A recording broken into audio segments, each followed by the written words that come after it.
Welcome back to our show, Marriage on the Rock, Ready to Roll.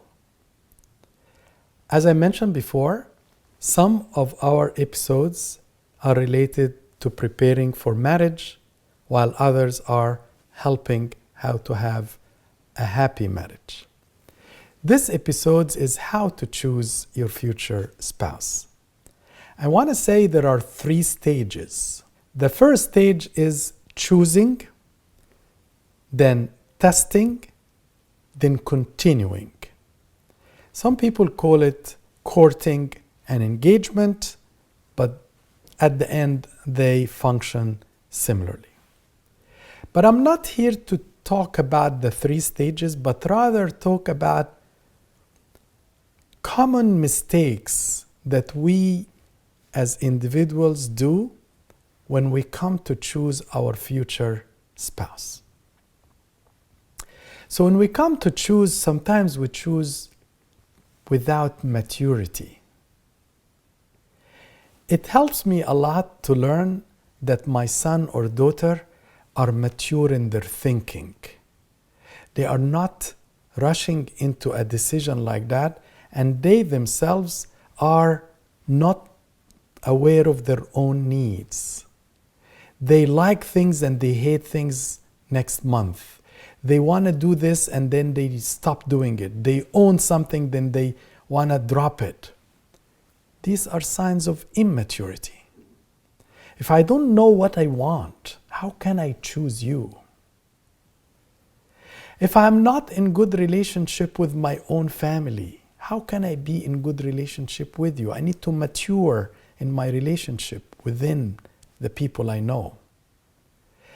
If I'm not mature in my job and I keep getting fired or not have a steady job because I'm not responsible in the job, I can't go and be your fiancé. I better correct myself first.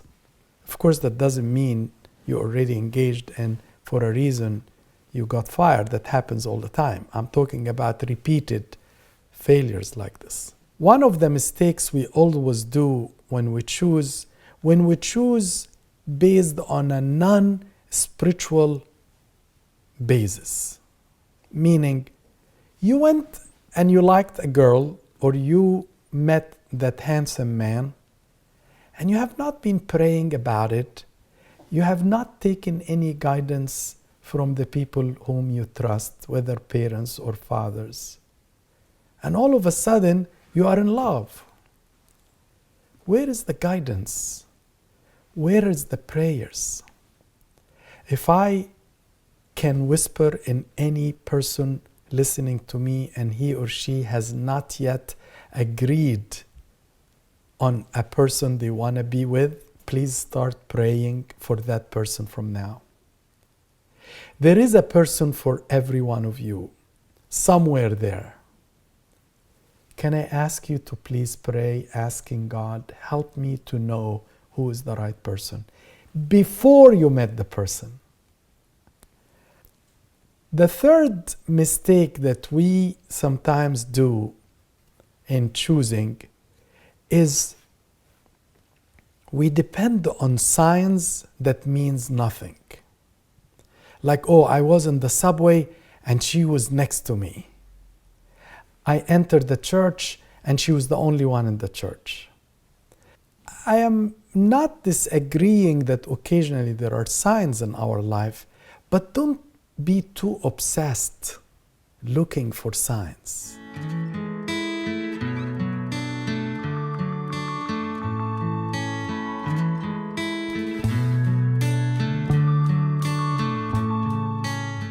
Another mistake is being unrealistic. What do I mean by being unrealistic? That you are asking for someone that you know very well. There is no compatibility whatsoever. For example, you are interested in certain pathway in your spiritual life and you know this person doesn't care whatsoever about spiritual life. She is really interested in a very, very rich man and you are not at all in that caliber. And many other examples, different big gap in education, for example. You are unrealistic. I'm not saying it can't happen, but it's a common mistake when you have a huge gap in the level of education, not because of education, but because of the thinking itself. One of the bad things that we do when we choose, that we choose random, anyone. You're getting old, so you accept anyone because you are worried. Believe me, staying unmarried is far better than being married and miserable. One of the things that can make us make a mistake is when we have emotional thirst or sexual thirst, if you don't mind I say it, that you are too much interested in sex, pornography, and many other things. So you are looking for a being, a creature to be with, not to live with, but to satisfy an angle that's important, but not at all everything. Emotional deprivation. A girl who is always starved of love and caring in her house, and she wants to get out of the house, so she wants to get married to anybody that he will give her kindness or love. She tends to make a mistake. You were engaged before, maybe once, twice, or 3 times, or you are traveling, you're going back to the States, or you were in Egypt and you want to get married fast, and these stresses, those fast decisions that I have to get engaged to anyone, you tend to make a mistake. There is a verse in Jeremiah, the heart is deceitful above all things and desperately wicked. Who can know it? Meaning, don't trust always your feelings. Your feelings sometimes are deceitful, are not always true. Ask yourself how many things you loved so much and now you hate very much. Also in Proverbs, Solomon, who knew so many ladies, said, keep your heart with all diligence, for out of it spring the issue of life. Guard your heart. Don't open your heart fast to anyone, because when you love fast, you tend to be blinded to many other things.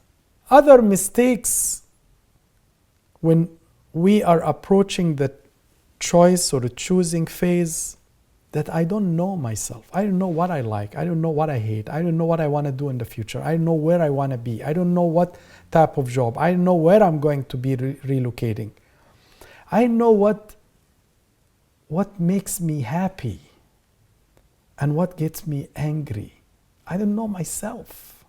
How can I try to know you before I know myself? It's not the right time. I'm about to go back to a different country. Don't try to know someone now and you will not be able to get to know her longer. You are going, for example, in surgery, God forbid.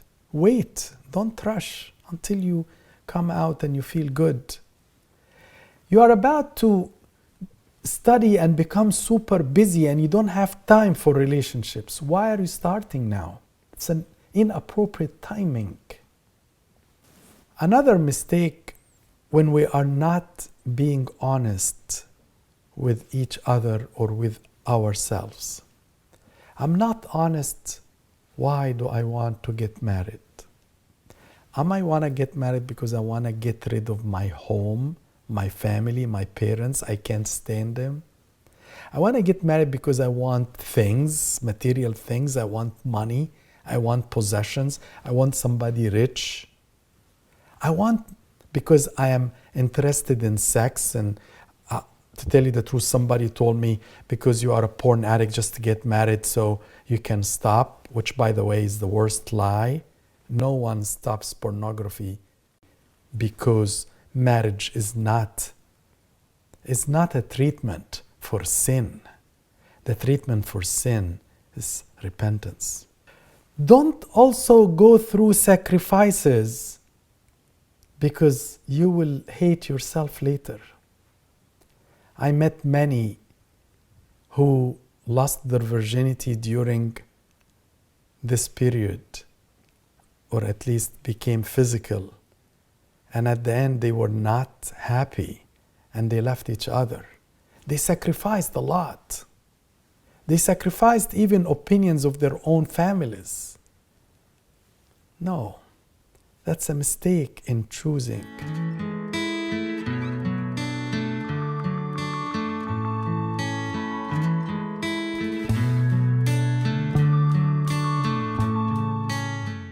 One of the other mistakes that we can make in choosing is when we pretend we are in love, romance, things are moving well, everything is cool.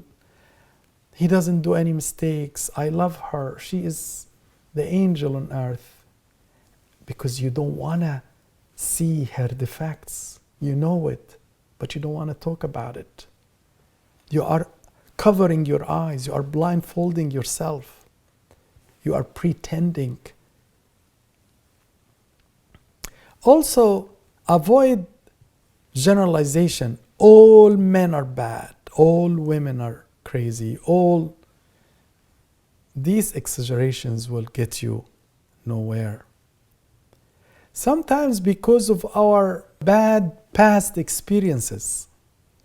I was in a relationship and I got deceived. I thought I loved her, but it turned out she wasn't the right person. And now I'm either too careful or too liberal, or my past experience is not good. And I'm applying it to the other person. So I'm strict with the other person because I'm afraid of her. One of the things that I have noticed lately, and I beg you to please stop it, which is hesitation. So common among men. He likes a girl, he introduces himself, he shows that he's interested. She gave him sign that she's also interested. 2 days later, she doesn't hear from him. He took 1 step forward, 2 steps backward. Or he calls her and tells her we are going to meet, and they meet for a cup of coffee, they start dating, and all of a sudden she doesn't hear from him. And when I talked to him, he said, oh, I feel like she is going to reject me. How would you know? Oh, I was rejected before, so I would rather, no, I don't think she will like me. You didn't know that. Being hesitant is really affecting us so much. We could be much better with each other if we become more confident and we trust God and we trust the other person.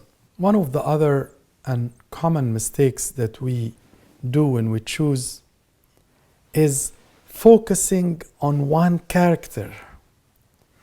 Like, I have met very nice people who will say, I just want her to be very, very beautiful, very pretty. But he didn't think of personality, culture, thinking, mindfulness, spiritualities, many things. I want him to be having a job that's secure and has this type of, or I want him to be very funny, or I want him to be the most talkative and nice person that all girls look to or up to. After a while, these characters will fade. What will stay? Many other things. Personality, funness, spirituality, love, kindness, many things. One of the bad mistakes we do, focus on one thing, and when you find it, you think that's it. Finally, one of the mistakes we often do is focusing on the appearance. And the appearance, I don't mean only the outer attire or the muscles or the beauty or the handsomeness, but rather appearance of whatever. Appearance of being a funny person, appearance being a deacon, appearance being a Sunday school servant, appearance could be a good family. While all what I said are good, but you focused only on the appearance, on the outer, but you never really examined the inner. And that could be a mistake.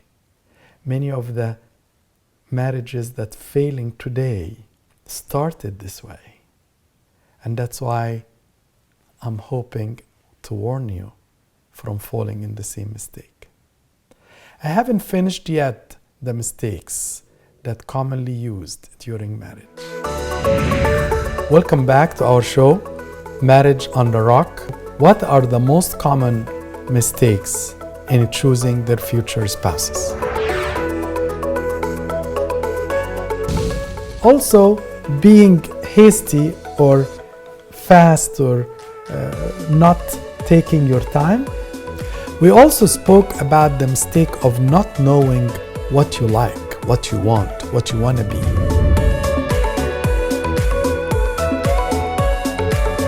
You are not giving the benefit of doubt to the other person. This person is different than your past experience. Big difference in age. While the church may have put certain number of age that the man should be older than the wife by, I think, certain numbers, let's say 12 years or 7 years. Or he may say, you are 2 years different, but I don't see any compatibility. Let's say I came from Upper Egypt and you are born in the States.